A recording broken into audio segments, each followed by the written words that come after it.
The more you try to keep me down and keep my head above the water, you can never hold me down. The more you try to block me out, that's where I kick the wall down. You can never hold me back. The more you try to put me out, the more I'll be blazing, it's too hot.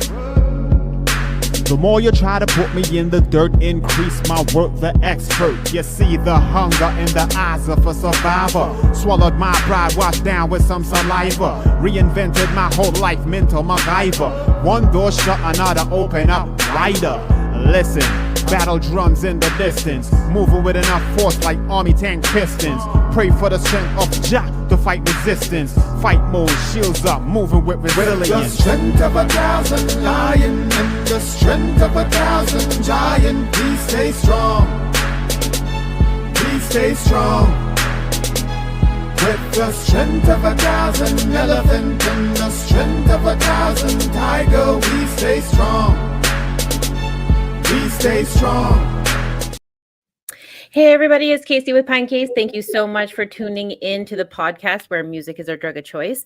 It's a beautiful Thursday evening. We're hanging out with Steve Ricardo. Listen, 30 years, plugged in, unplugged, riffing hard. Like the bands keep coming, the collabs are all over the place. It takes a lot of love and passion and persistence to stick around that long. So thank you so much for hanging out with us tonight. I really appreciate your time. Thanks for having me. Awesome.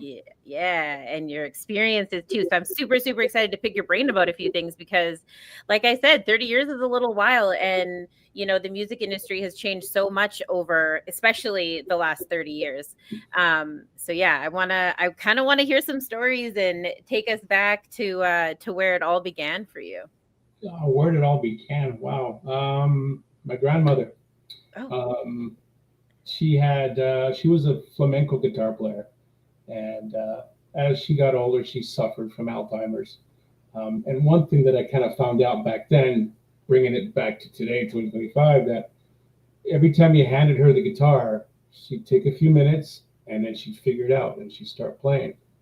So, and you boost that 30, 40 years later, now it's a whole research where people who have Alzheimer's and suffer through those things, when you give them some of their passion back, they remember.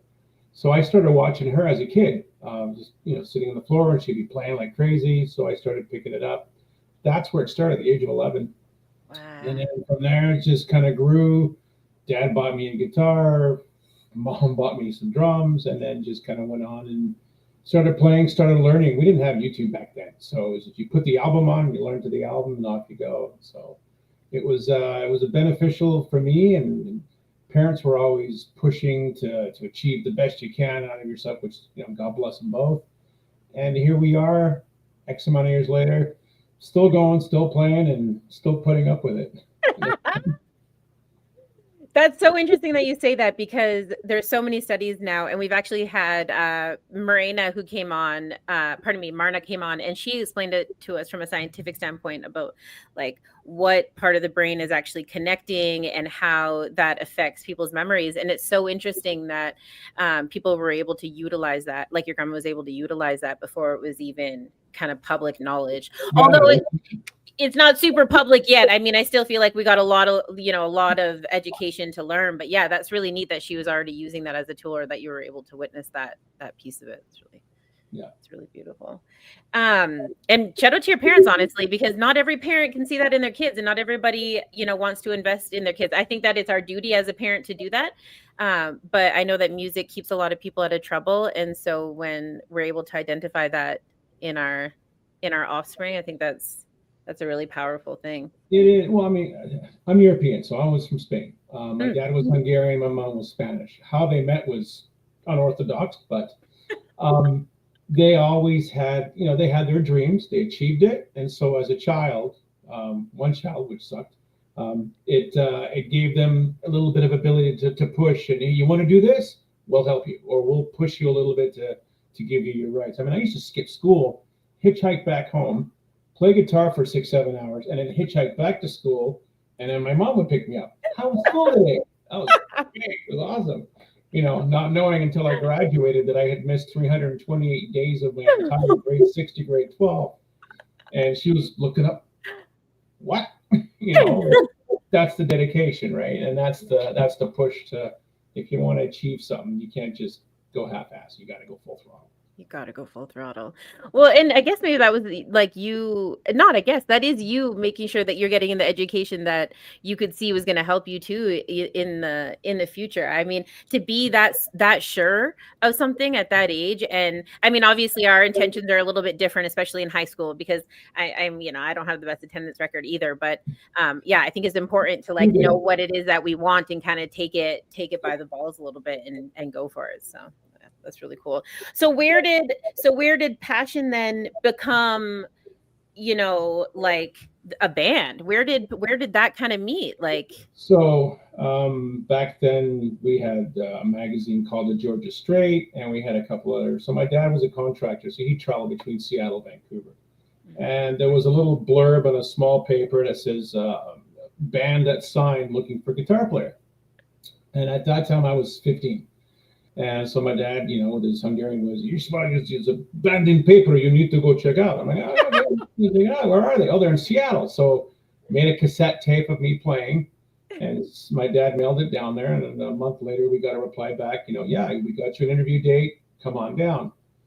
So my dad drove me down on a Saturday morning, and there must have been 50 guitar players just, lined up for this gig. And so I went in, learned a couple songs from them, did my thing. And then a month later, they messaged, they phoned, and then bingo, I was in a band. They were already signed to an indie major label, and they were going to go tour Europe. So it was a band called Messiah. They were headed over to Europe and do a bunch of shows and statewide. So I was 3 years younger than the drummer, and we became those good friends. But that's how it started. Is I got signed to a label that a band was already looking for somebody, and that just goes to show that playing every day and playing every day and playing every day.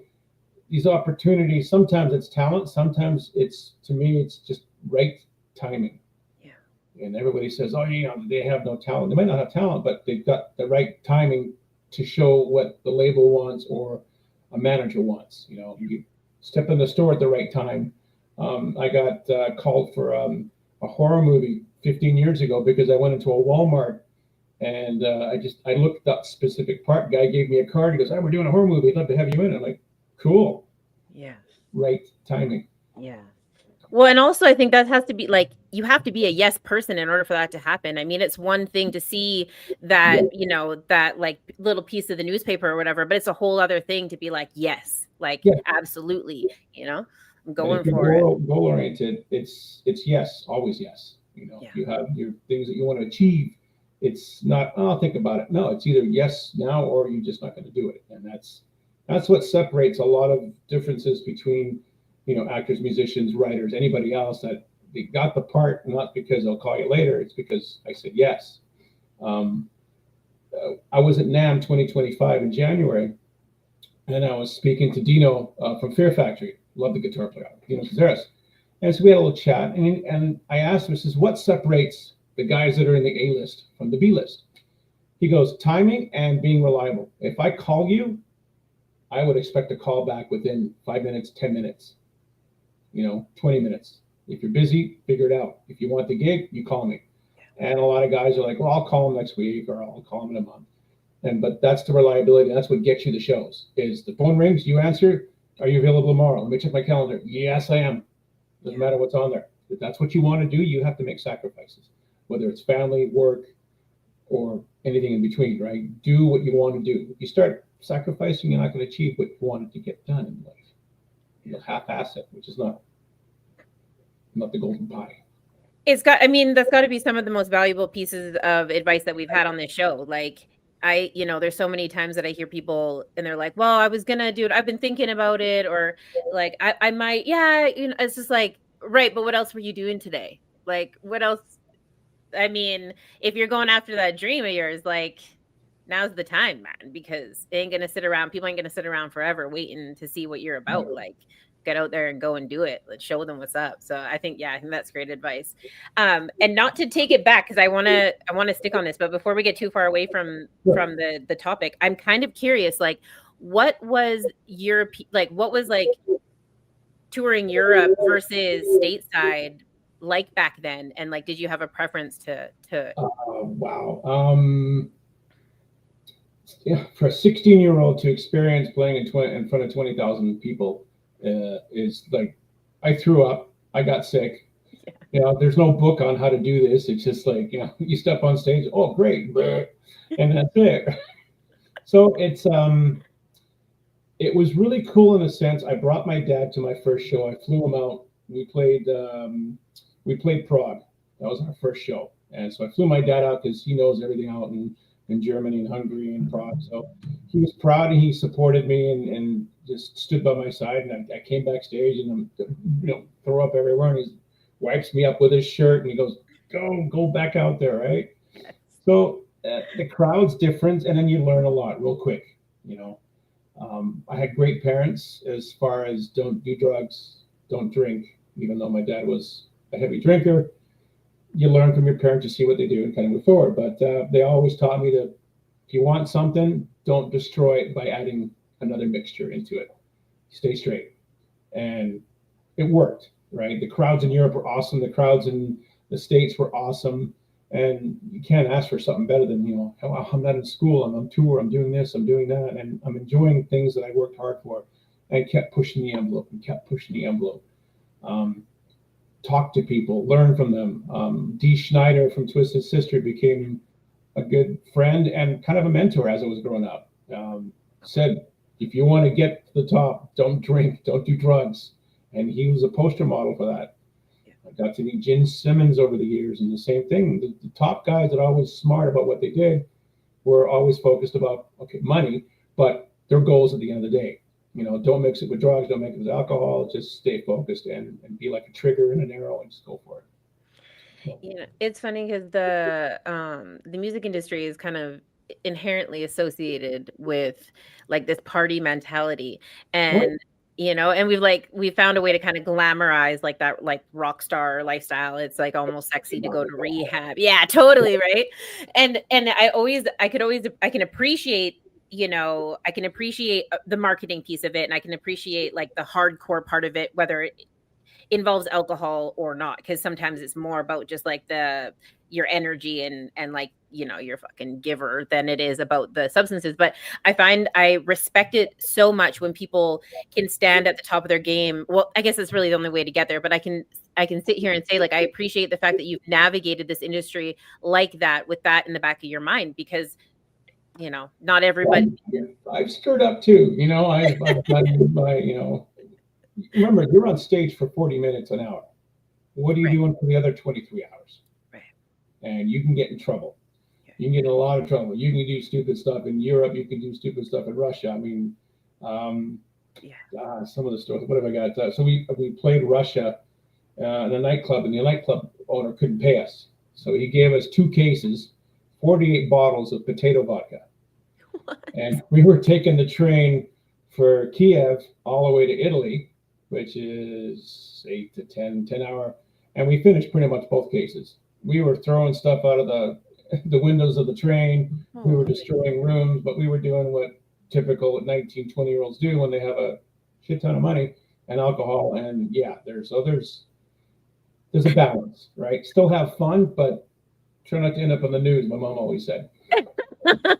Smart woman, your mom. Like, yeah. Smart woman. That's and like to come out the gate and just get signed. I mean, some people work their whole lives and never ever achieve that. What talent, timing, whatever you want to call it. I mean, I know a lot of really talented musicians that it wasn't until, I don't even want to say until streaming was a thing, because I know that it's changed the industry a ton, but until people were kind of self-marketing or self-supporting careers kind of were an opportunity. They had to wait for that to pass to even be noticed by anybody. Yeah. So to come out the gate swinging and hit a contract right off the bat that young, like, wow. That's rare. I mean, the industry was different back then. They looked for talent. There were a lot of bands that were really doing really awesome in the 90s without Napster and everything else. So if they were ahead of their games and they had good management and good marketing, which we didn't have Facebook and all that stuff back then, but yet we were able to get people to a show. Word of mouth, radio, which radio doesn't support local anymore. CFOX has stopped doing that, probably in the late 90s, 2000s.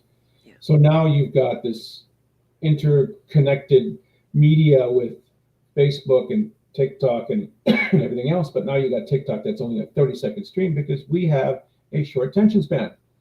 And so to get something to somebody's eye or TV screen or computer screen is harder, because here's a fact: you put a guy in a video for 30 seconds playing guitar shredding, he'll get 120 views. Yeah. You put a guy jumping on a trampoline, landing on a microwave, he'll get 2.3 million views. Yeah. Where's people's stuff? So then here's the crisis part. All those musicians who've tried to work so hard to get something out there now go into a sort of a mental breakdown going, I'm not popular, I'm not getting my point across, people are more interested in stupid stuff, and then they get bitter, and then they get jaded, and everything starts to go and mess up their chi, so to speak, right? So, I mean, I get a lot of hate mail on my YouTube videos, and it's just people at home, nothing better to do than to comment on a video that I've done, and some nasty stuff. I spoke to Nina Strauss, fantastic guitar player who's with Alice Cooper, and she did an interview a couple months ago saying, she can't moderate her own YouTubes anymore. She gets so much hate mail because people are rude, and if you don't know that balance, it'll go to your head and it'll mess up everything you've worked hard for. So that's the reality of people. It makes me sick, actually. And I mean, you're talking to somebody who talks about naloxone on a daily basis, so like I completely understand like the hate. People don't even understand what it is, and it immediately makes me like a junkie or something. It's really bizarre, but so I get that. What's so frustrating though is that the industry, like, you guys didn't ask for that as musicians. Nobody asked for this shift. There's no book for it. There's no learning about to do. It's just, you're in it, you go. Yeah. And then to have to like also then deal with like this like weird like righteous like I know everything mentality. Well, they're totally getting down with these disgusting, stupid, untalented TikToks on the regular, but then see like someone with some actual talent who is doing something super productive and like had to learn shit. I'm sorry, it makes me really upset because it's just like, how can we not see this? And I feel like we're getting really, really close to like a complete like revolution. Like I know, I mean, there's a friend right now in the comments, Brian Johnston, and listen, you want to talk about like real fucking rocker. Like this dude, he's been, metal Jesus since we were kids. Like that's all he understands. And I know that I speak for him and everybody else that's in the comment section is like, we want our music back. Like we want our music back. We want our collected albums. We want, 10, 12, 21 songs. We want the album art. We want the vinyls. We want the t-shirt. Like we want that experience back. And like I say, and I say it with all the love in my heart, because I'm just like, this is the experience that I want my kids to have. This is the experience that I want back. We've learned now all of this exciting stuff about like frequencies and what frequencies affect our mental state and how important that is. And that's really great.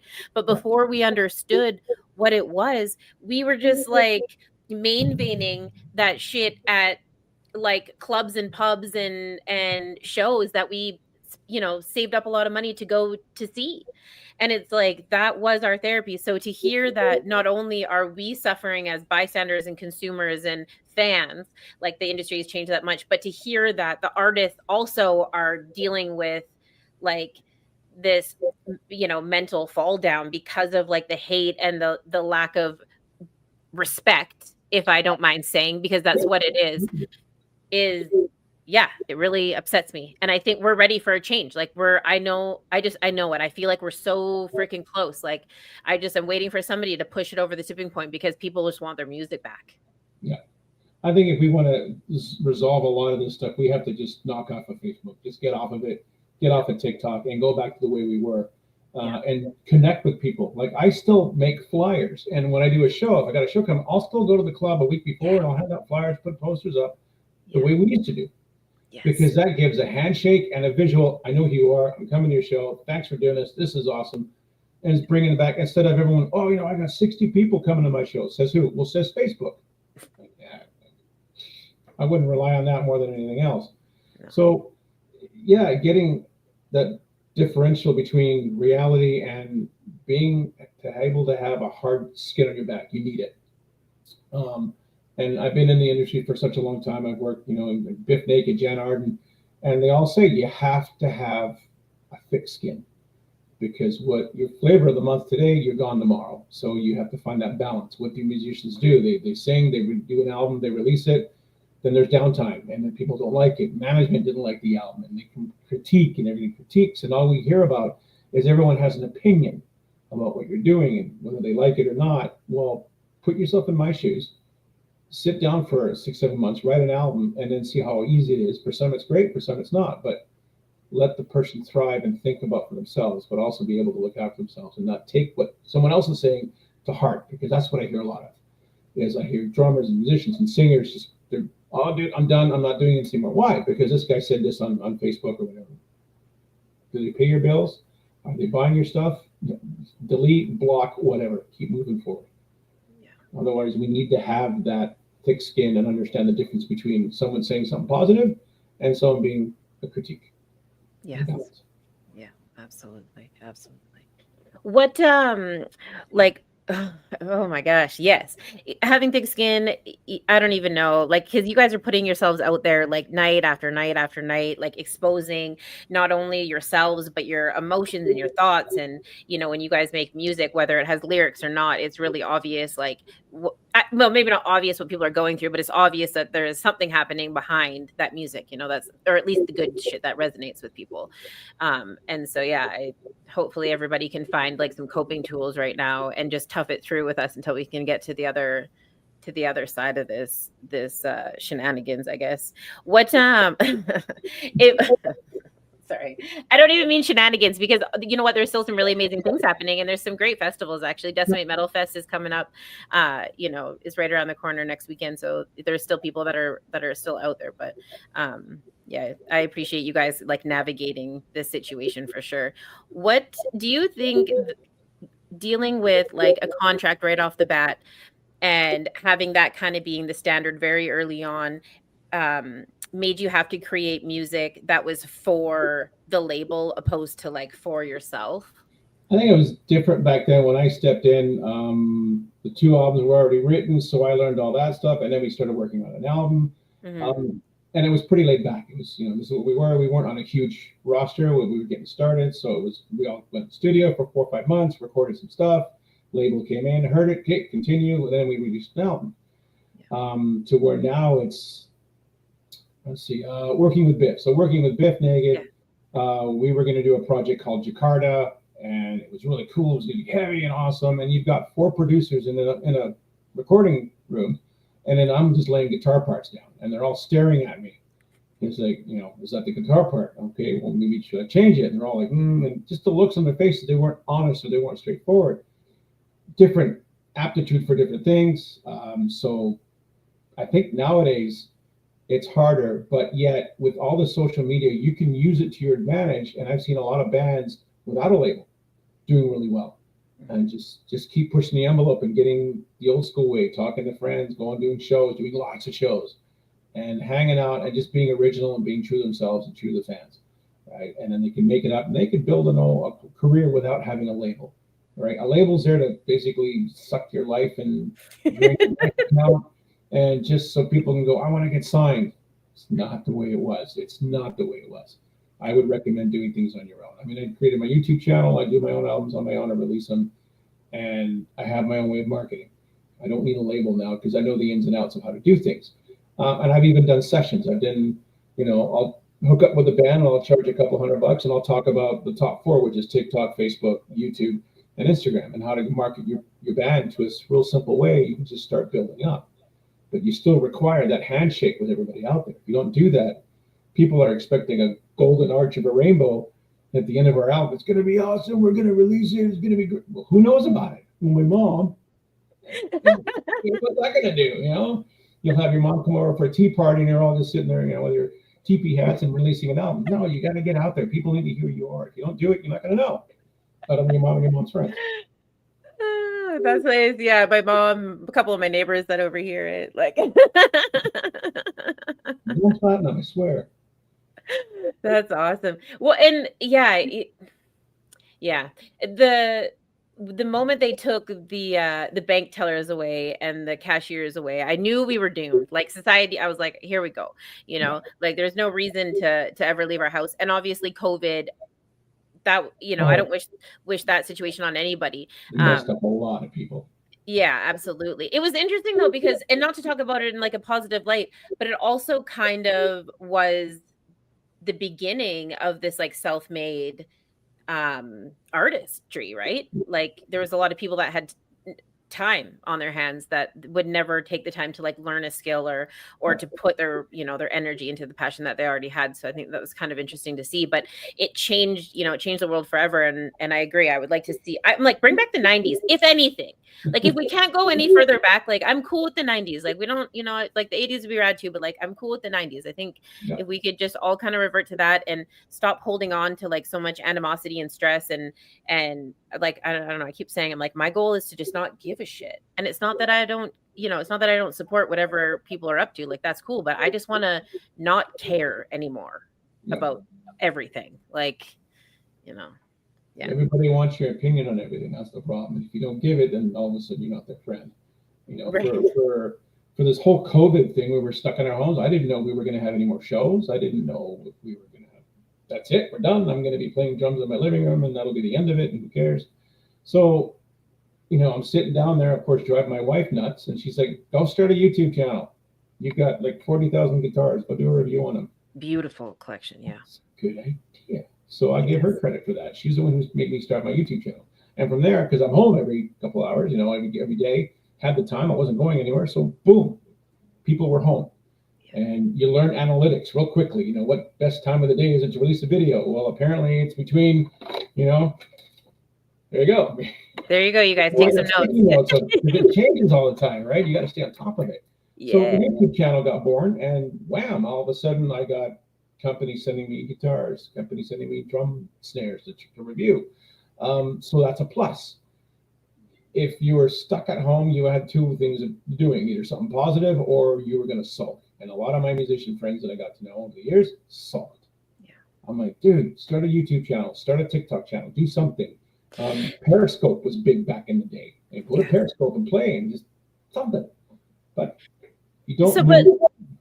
Sorry, I didn't mean to cut you off. I was just going to say, like, so why instructional opposed to just your music, or like just you unplugged, or like why go it, which by the way, I appreciate. And I said this a little bit earlier, like, thank goodness for you, because I'm going to use it as a reference for the rest of my life. Now I know what every cable, every plug in, every pedal, whatever I need to, now I know where my library is, right? You got this. Absolutely. I'm going to sound like a genius. I just got to like keep checking into you all the time. And so I appreciate the catalog of information, but why information over just you making music? To me, information, I would rather, I mean, not to knock any bands or anything or any musicians, I find knowledge huge. I love learning about stuff. I can listen to music anytime I want to, but if I'm looking for something, I'm intrigued by watching a video on how the guy takes a fridge apart. I'm intrigued on, you know, how come he decided to tune his guitar GC instead of the standard tuning, and then he talks about it. And so those, to me, I love educational pieces. In my spare time, I watch, you know, biographies and, you know, live stuff about prisons in the U.S. or worst prison in the global U.S. or whatever. So those things intrigue me mentally. So I thought, you know, let's just get people to watch videos on, hey, have you seen this guitar? Check it out. You know, here's what it sounds like. And I get a lot of compliments, and I got a lot of people over the last couple of years that, hey, thanks for the video. I actually bought the guitar. I love it. So that, for me, that one person, perfect. Love it. That's the reason I did it. Was originally for myself to keep occupied. In fact, someone else liked it. Awesome. That's amazing. What is your favorite guitar? I mean, are you allowed to say that? What my favorite? I got so many. I mean, I started out using a Fender. My mom got me a Fender when I was younger, and then I went to Gibson. I was endorsed for many years with Fernandez Guitars out of California, a fantastic company. I'm endorsed with Prestige Guitars. They're out of North Vancouver. Oh, wow. Another amazing company, amazing guitar work. Just a bunch of great guys there. So, I mean, flavor of the moment, I mean, Prestige and Fernandez, who've been supporting me for an X number of years. Great people who work there and great stuff. So yeah, Fernandez. I mean, I play it, but gotta plug them. So. Yeah, it's really cool. Well, and I think it's, again, that goes back to the relationship that you have with those brands, right? It's like, when people treat each other well, it's hard not to support each other. And this is exactly like this part of the networking and community piece of it is what we're missing so much. And I talk about it a lot on the show. I'm like, you have carrots and I have potatoes. Now we both have some food to eat. Like, where did that mentality go, right? Like, I can't be perfect at everything, but if I know who my people are that know what they're about, and all I have to do is what I'm good at to offer that service up. Like, I don't want to sound like a cult leader or like some weird like utopia crazy whatever fanatic, but it's like I don't know where we steered wrong from that. That just seemed like such an obvious choice. Still does. I think, and I've talked to many people about this, I think the minute we had too many choices, instead of the standard, there's 4 boxes to tick. Well, now I got 15. Oh, crap. Okay. We started losing our self-value and forgetting who we are as a human being, and now wanted to become something else. And we chose too much. We chose maybe the right thing, maybe the wrong thing, but we had too much availability for us to go, I don't know what I want. And that's the problem. I don't know what I want. So it's just a randomness of how the day goes, where it was simple in the past. You had blue, black, red, yellow, brown.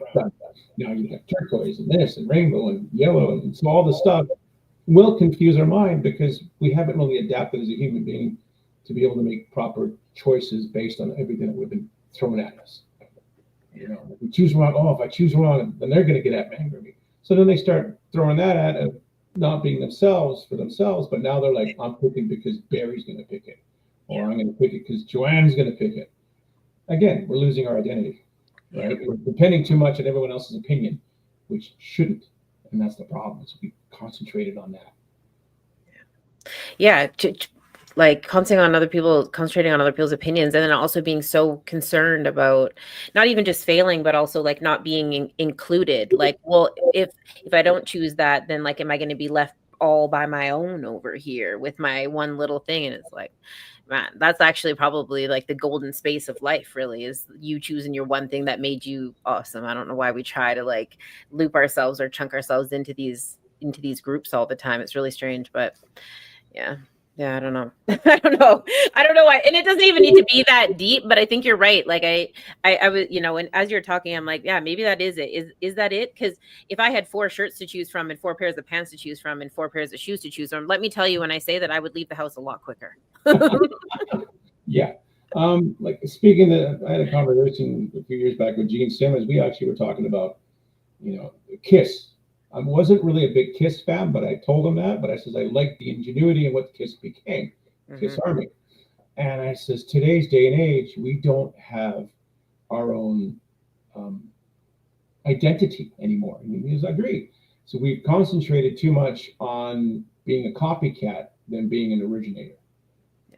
And that goes to anything. So when you see an artist pop up like Pink, I forgot the other lady's name. I'm a huge fan of Bjork.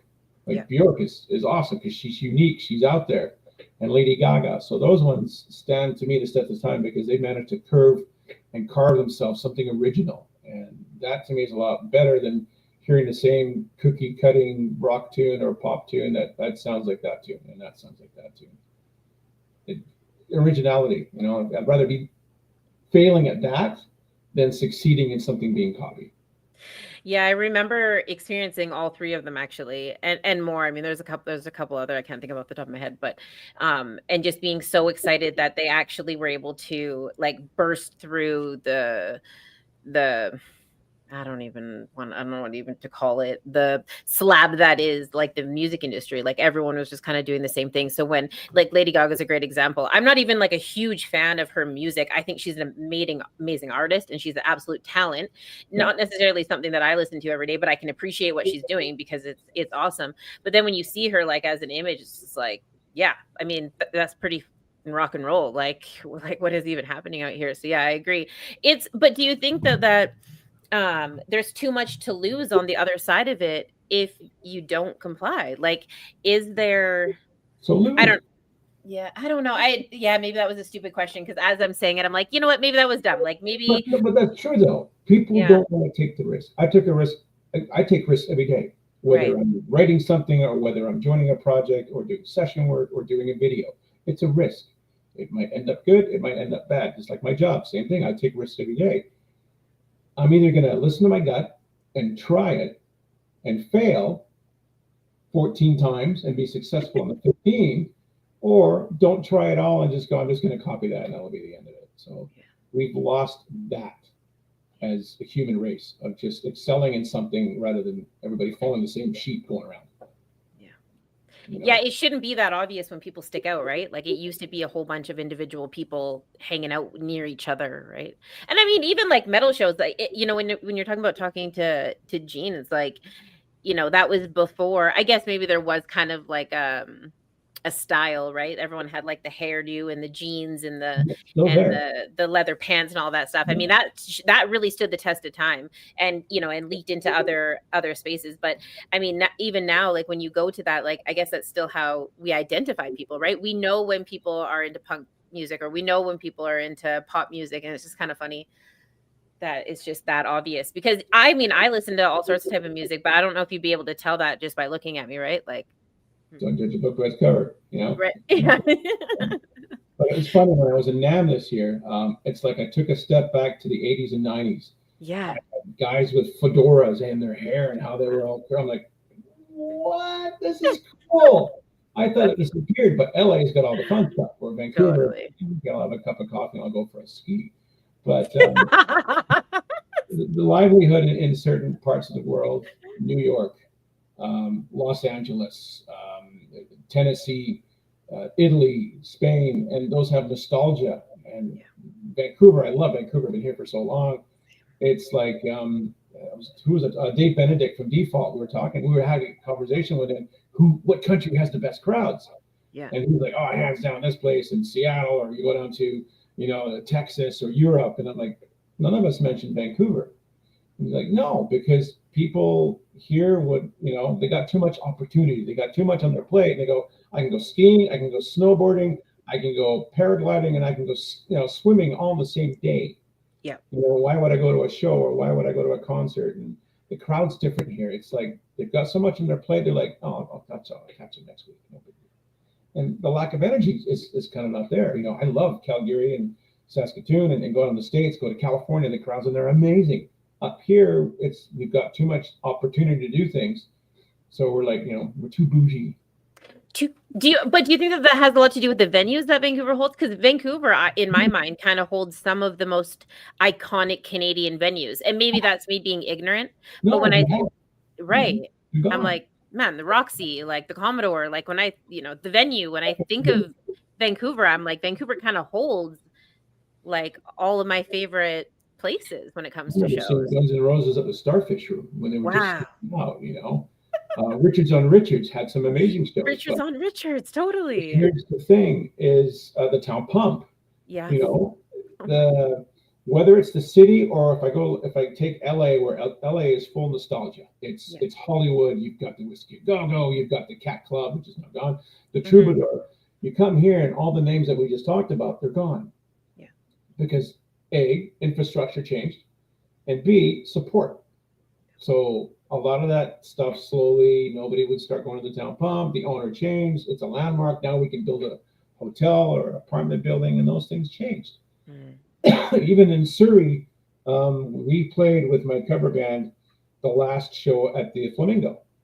Yeah. And then they shut it down, and now they've got a high-rise there. So all the arts and all the society is just melted away.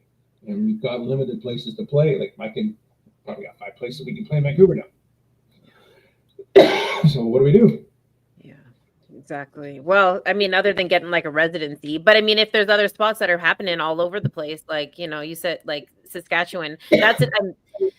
Then why not go for a little bit of a tour, right? Well, it's expensive. I don't know. I shouldn't just be like, go for a tour because it's expensive, I'm sure. But here's a good topic on touring. Yeah.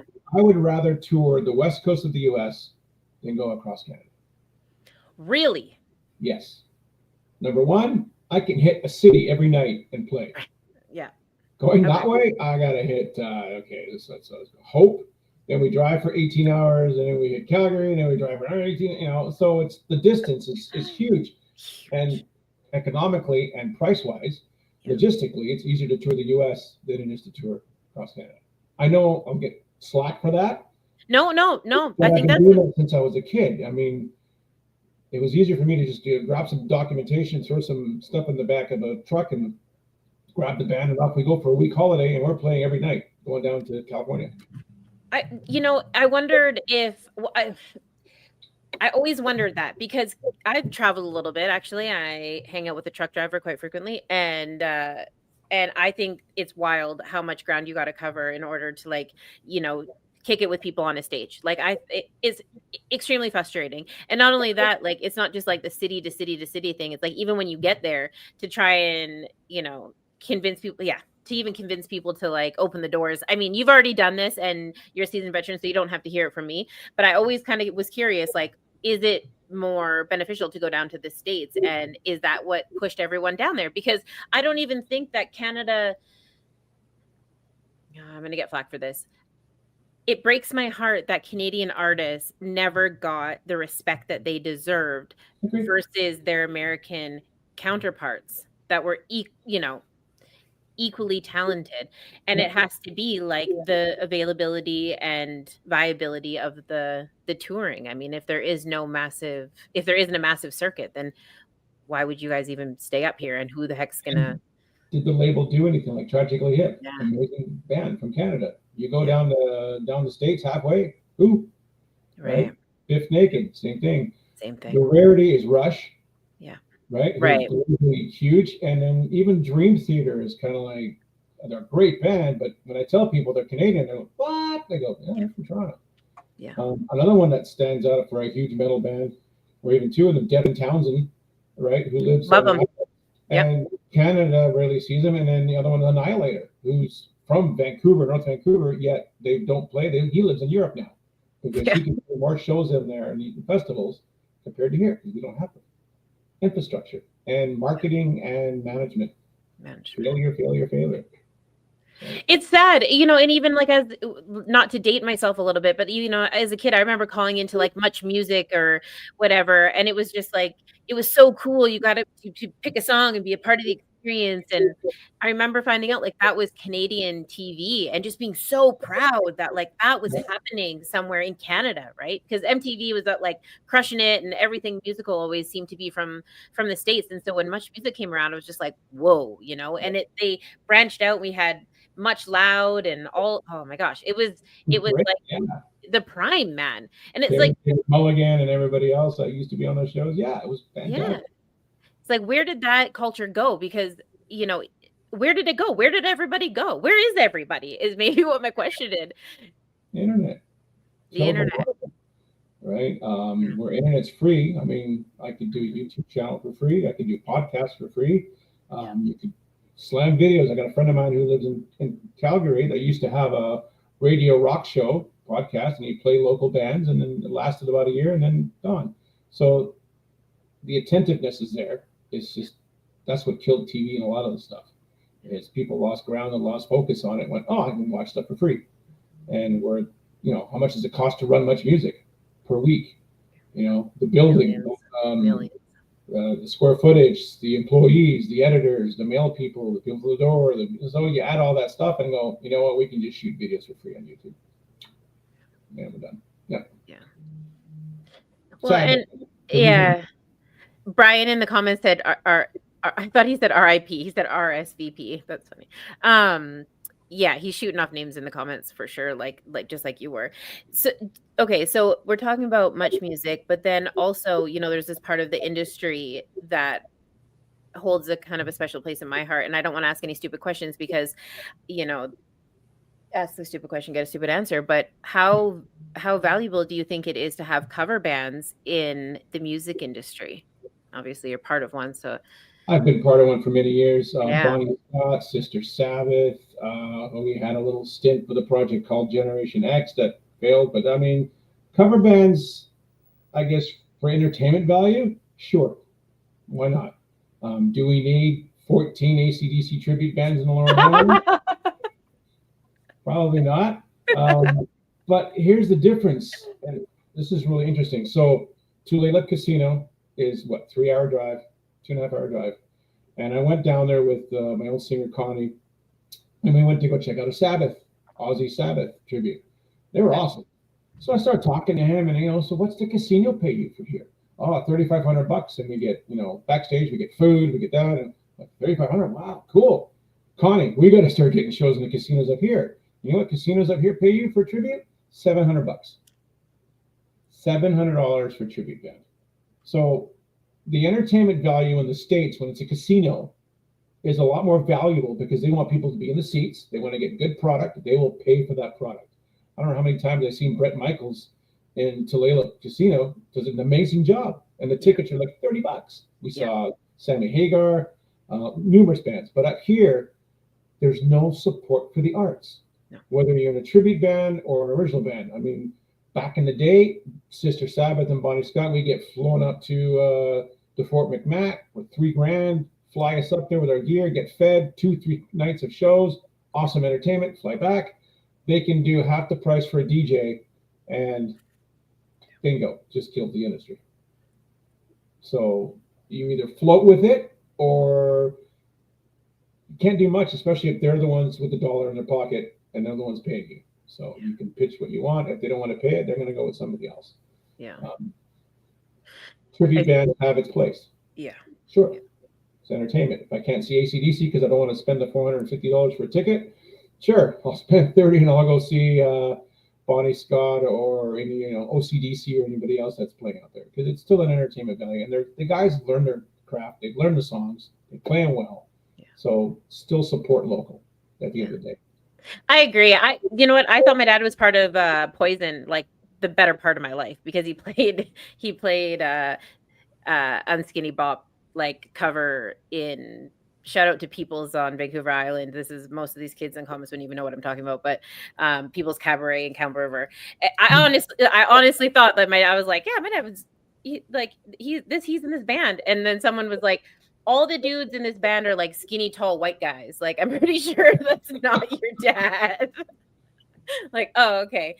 So I hold a very, very big place in my soul, actually, for cover bands. And I think that it's super important. But I'm always curious to hear, like, from the other side of the situation, like, what that looks like to you guys. Because, sure it gets, I'm sure it's really awesome to be able to play your own music. But I hope that you guys know that we appreciate you in a massive, massive way. So there's amazing cover tribute bands out there. I never wanted to be called a cover band. I wanted to be called a tribute band. Tribute, yeah, totally. So a couple little words makes you feel inside, kind of thing. And there's tons out there that are great. There's lots of Tragically Hip, continuing the dream, with that, and because we're all huge fans of them. Metallica cover band, tribute bands. There's lots of good talent out there.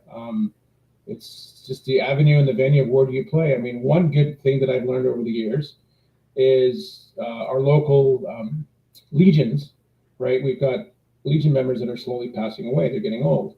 So Legion Hall is always looking for entertainment value. They're always looking to rent out. So we found the niche. You join a local Legion for $50 a year, and you get to rent the hall for $250. Oh, wow. So every January, I would throw a birthday bash. I'd get 5-6 bands, charge $10 to cover. The Legion would give me a worker to sell booze. I'd call a local charity for selling food. And now we've got a one-day little festival with 5-6 bands, right? Again, we're supporting the Legion, and we're getting bands to perform. So for those bands that don't know that, join a Legion, and then you can rent the hall. Yes, I think that's great. Like these little tidbits, like that's not something. I don't know if I knew that one. Probably not. And it's so interesting, like to hear like a different way to create your own little like piece of paradise. I talked to a recovery artist the other day, and he was like, no one will book my show, whatever. So he decided to get 91 rehabs to pay for him to come there, just as like just as a piece of programming, right? The same way that they would run like an AA meeting or whatever. And so every stop on his tour date, it now is like he doesn't have to worry about packing it or whatever. I mean, those places are already pretty busy, right? And I was like, yeah, man, it's smart. Like we got to be creative in this day and age. I mean, I guess you guys always kind of had to be creative, really. Like, you know, if you know, you know. If you don't, then I'm always one to think out of the box. You know, just because someone says, "Sorry, I won't book you," well, somebody will. So what can I do? You know, where do bands play? Oh, they got bingo nights at the local Legion. Let's go check out the local Legion. You know, hey, would you rent me the hall for? Oh yeah, no problem. It's $400, but if you join, it's $200. I'm like, sign me up. totally. You know, it's those little things that back in the day we found ways of doing things. Gen X would, you know, we get up and we just shrug it off and we continue. And I think now we get told once or twice no, and then we go in the corner and cry. It's like, come on, pull your pants up, you know, wipe the tears off, get the job done, find a way. Because if you don't, someone else will. So be creative. Be creative. I feel that way sometimes, that I'm like drawing attention to the ways of the old. Like I'm like, okay, I got to kind of come up with a creative way to get somebody to say all these things. So I want to like teach the youth and these young dudes that are coming through that like, you don't have to like wait for your chance, or you don't have to like, you know, you don't have to do it the way that they said. You can actually make your own way, because somewhere along the way, but we've just completely forgotten that. We've rolled onto our backs and like given up. And it's so weird to me that I've like made a job of trying to like talk about the ways of that were just the standard. Like that makes it's common sense, man. Like put some things together and create your space. And I think, you know, punk music, rock music, like rap music, the hip hop culture is very, I don't want to use the word like DIY, but it is very much that. There was like a lot of like you know, cut and paste and stick and work and shovel and hammer and duct tape and, you know, zap strap and tie it. It's like that's how it happened, and that's what made it so tangible and so awesome to experience from the other side of it, because it was just so real and edgy and gritty. And I just, yeah, I love that there is still that happening and that you're such a massive piece of it. And like, thank you. If there was a time that you could go back in your beautiful career and redo a night, what would it be? Wow, that's a good question. Redo a night. Go back to 2000. There used to be was something called Somersault that came to Vancouver. Big festival. It had Foo Fighters. It had Eve 9, Eve 6, and, you know, Perfect Circle. So then go back 6 months from that, with my band Cornucopia, we're kind of sitting around, and I says, you know what? What would happen if we just jumped in the van, threw our stuff in there, and hit up a local park and just do these guerrilla style shows? And they were like, let's do this. So we got a generator, we put it in the van. I put a piece of plywood on top of the van where my mic stand was, and it was a quick pull the stuff out, set up, boom, jump on top, start playing, and we do a quick little 2-3 songs and fuck off. So we started doing that, and then it was a Friday night, and Sarah McLachlan came to Thunderbird Stadium with her big day festival. Mm-hmm. So I looked at the guys and went, let's go play it. Yes. And we went to the parking lot and we played it. After the show was over, people were coming out and they saw Cornucopia and me on top of the band playing with us. And then a month later, Metallica came with the Metallica Festival. Yeah. We did it then. And then Ozfest came. We did Ozfest. And then it carried on and carried on. Then I got a phone call from Much Music. from Chris Nelson, who used to work for, back then, Check TV News. Yeah. And he goes, I got to cover this story. What are you guys doing? And he flew out from Toronto, from Much Music, and he captured 3 of our dates. It made CTV News. It made Much Music for like 3 weeks straight. Much Music flew us out. I had some other session guys that came out, and we played that. And I was basically the poster boy for a lot of things that people talked about. The videos are on my YouTube page. If you scroll down, you'll see Edgefest and Much Music video clips. I still save the tapes. And it was something that was fresh. And Dave Grohl came outside and spoke to us a little bit. So this is awesome. You're doing something so unique that nobody was doing. I got flack from local bands because I was doing something out of the ordinary. But how else do you get noticed in this society without using, at that time, YouTube or Much Music or stuff, because it wasn't quite around? But you found a way to get yourself marketed in a unique way that people went, oh, wow, shit, that's cool. as simple as getting a generator and just playing a guerrilla show, Stanley Park, in front of BC Place or wherever. So I got those footage. That's on my YouTube channel. I found the tapes. But Yeah. cool. I just threw your YouTube link in the comments. That's so freaking cool. I actually told my kids the other day, they made a bunch of jewelry, like bracelets and stuff, best friend bracelets and all this stuff. And I said, look, I would go pull up a table right at the church at like 11:30. Like, really, I'm like, why not? Like, if you're gonna try and hit, you guys, they sold out, right? They sold out. And it was like, it was funny because, you know, a friend of a friend was like, oh, there's these really sweet kids and they were selling these bracelets and da, da, da. Someone told them to put up a table right at the church at, like, you know, right before it got out. And I was like, I don't know what you're talking about. But like, why wouldn't you do those things? Why not take advantage of these opportunities that are just like sitting there waiting for us to totally like be a part of? Like, why? And how cool for the people that were going to the show, man. Like a show after the show or a show before the show. Like, who doesn't want that experience? Who doesn't want a pop-up fucking rock show? That's awesome. Exactly. The other thing that my wife came up with years ago is we were trying to sell our CDs and our T-shirts in between shows. We didn't know what to do, you know, put it on Facebook, whatever. So she's like, why don't we go to a rest area? So there's one rest area near us. So we just went there, a little pitch tent, I have a ghetto blaster playing my music. And as people came in to use the washroom, they're like, what's going on? Because, oh, we're selling a local band. They would buy our CDs. They would buy our shirts. You're stuck in the rest area, or do it at a concert outside. Yeah. No harm, right? Getting your message out there and getting your product out there to some people's hands.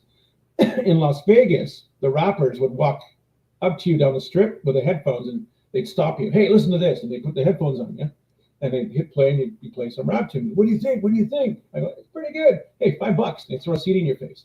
$5, $5. Why not? Okay, hang on. I got $5. Yeah. It's why not? You know, Why you not? got to think out of the box. Get in there. Well, and like, if I'm going to a show, or I mean, even if I'm just kicking it, like walking down the street or something, like, you know, that those are the experiences people want to have. You know, I think that we forget about that too from like a consumer standpoint. Like, yeah, you need to be creative and come up with all these cool marketing ideas and like getting it out there. But like as a consumer, like I want that experience. Like that, how cool is that experience? Like you know what I mean? I'd be digging in all sorts of parts of my pocket book and shit like that. You know what I mean? Just to be like, you're not going to believe what happened to me today. I was just walking down the road and all of a sudden, like people want to have that. Like, so awesome. It's unique. Yeah, it is. It's very, very cool. Very cool.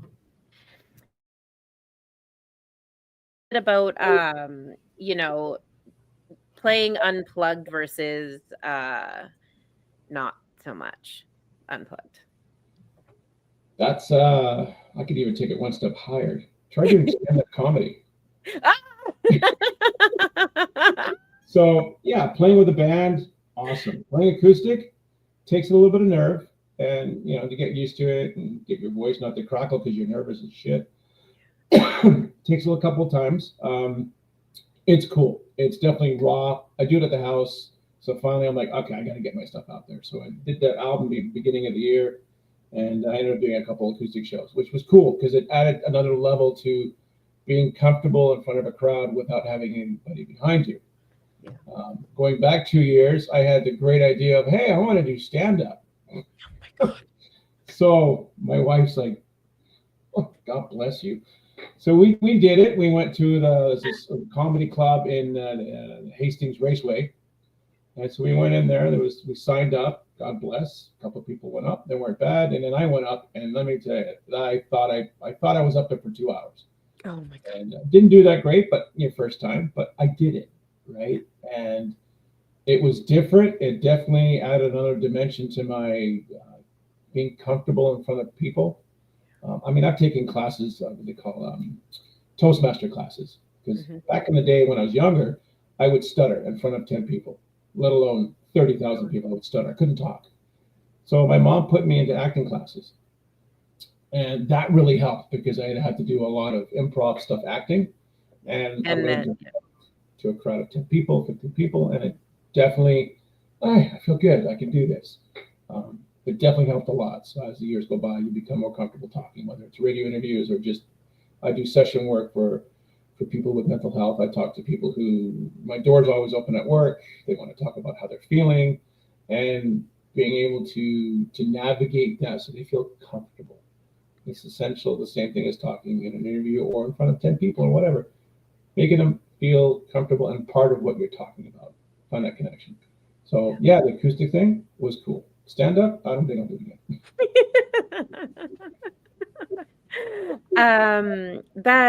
Thank you so much for sharing that. I think that's really neat.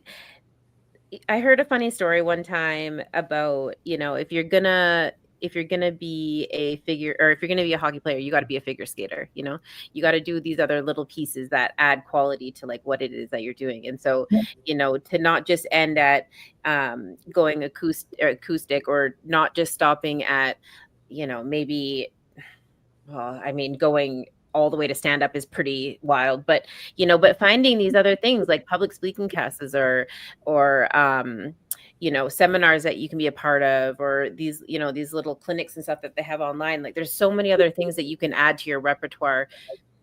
Doesn't matter what it is that your focus is, and it's just a really, really valuable thing to say. So I appreciate you saying it, because a lot of people are like, well, I want to be a singer, and I'm just gonna take singing lessons, and that's just gonna be it, and it's gonna be totally fine, and I'm just gonna move on, and I'm gonna be famous, and it's gonna be great. It's like, sure, maybe. Or you could try these other things. There's lots of options. I mean, just getting out of your comfort zone, I would recommend to anybody, because you really don't know who the real you is until you do that.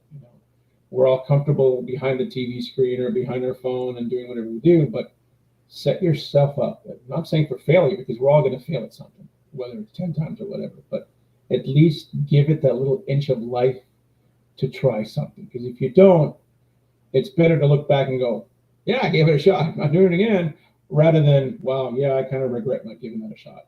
Maybe it's too late. I'm 51. Nothing in life is too late. I mean, I'm still trying new things every week, every month. I'm driving my family crazy by, hey, I got an idea. And they're like, oh, shit, here we go. It's either going to be too much money, or you're going to get on the news, or you're going to get arrested. Which one's going to be? So you got to try, right? Especially with mental health, right? A lot of this stuff keeps us enclosed, and we don't break free. And a lot of us don't know, where do we get help? How do we get help? How do we reach out? Well, I've got a few musician friends that have their own struggles in life. And so what they've done, one of them every Saturday morning here at the mall, he's there at 10 o'clock, and he advertises on Facebook that I'm going to be here at 10. If you guys want to come out and chat and talk about whatever, please come see me. And I've done a couple of them, hung out with them for a little bit, and people come out. They don't know who he is, but it's an out for them to go, I can talk to someone who doesn't know my background, and I can feel comfortable. We don't judge. We shouldn't judge, because I don't know what his life is like or her life is like. I don't know what struggles they're in. So be open and just show compassion. And I see a lot of us don't have that anymore. It's slowly fading in the demise of how relationship work online and offline, and nobody works hard for anything really anymore. If it struggles and it fails, okay, I'm done, and that's it. I've been married with my wife for 20 plus years. We've had good days and bad days, but we work things out. We're a partner, we're a team. So get out there, find that partner, find that team member that can help you through your issues, right? And that's how I kind of look at it at the end of the day, why we got into music and the relationships of being in bands. Is because we want that connection with someone. I don't want to feel alone. I want to hang out with my drummer, I want to hang out with my singer or keyboardist or whatever, or go do a show and feel that zest of life. And if we don't do that, we're missing out. You're missing out big time.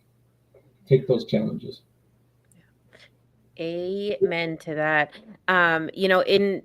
If you guys are out there struggling and you're sitting by yourself, or you're sitting near somebody and you can't feel like you can talk, Pinecase actually has a warm line available. It's 24/7. It's run by volunteers.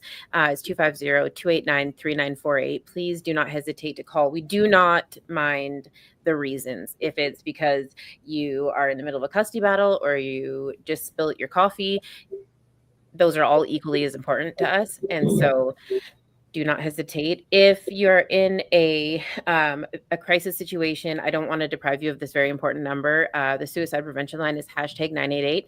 It is toll free. It's available in North America.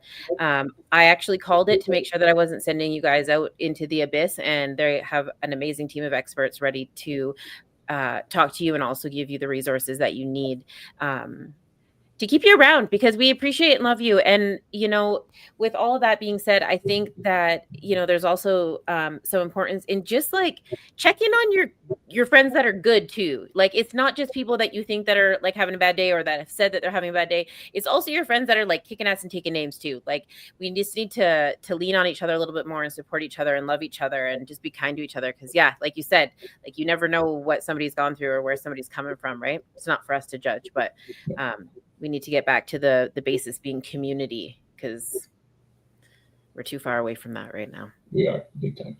Yeah, absolutely. Before we get out of here, where can everybody find you at these days? At home. You can find me, Steve Ricardo, on TikTok, YouTube, all the social media, everything. Yeah, totally. Yeah, absolutely. Facebook, yeah. Exactly. Yeah, we got you covered. They're all in there. Yeah, we're good. Sounds great. Do we have anything that's happening that's coming up? We got any tour dates or anything like that? Like anywhere that somebody can check you on a Tuesday evening? So, yeah, actually, we got a couple things. If those living in the Lower Mainland, do check out the Chilliwack Rock Choir. It's a 150-piece rock choir. I'm the drummer in the band, and we just did a show April 14th, 2 sets, and we do covers. But with the orchestra, or with the choir singers, wow, unbelievable.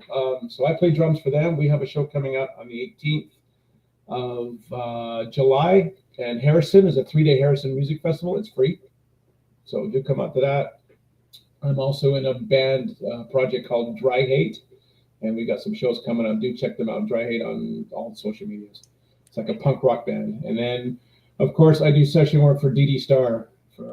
She's in Vancouver, amazing singer, and big shout out to Herman, but great bunch of folks. So I'm always busy. Check my page. There's always stuff getting posted, something silly, whatever I'm doing.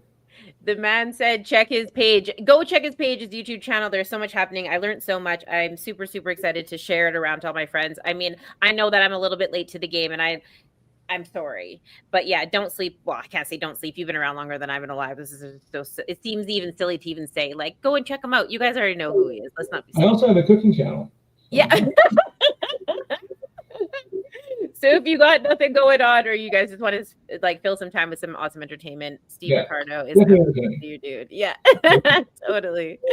Awesome. Well, thank you so much for hanging out with us tonight at Pinecase Mental Health and Music. We absolutely value you.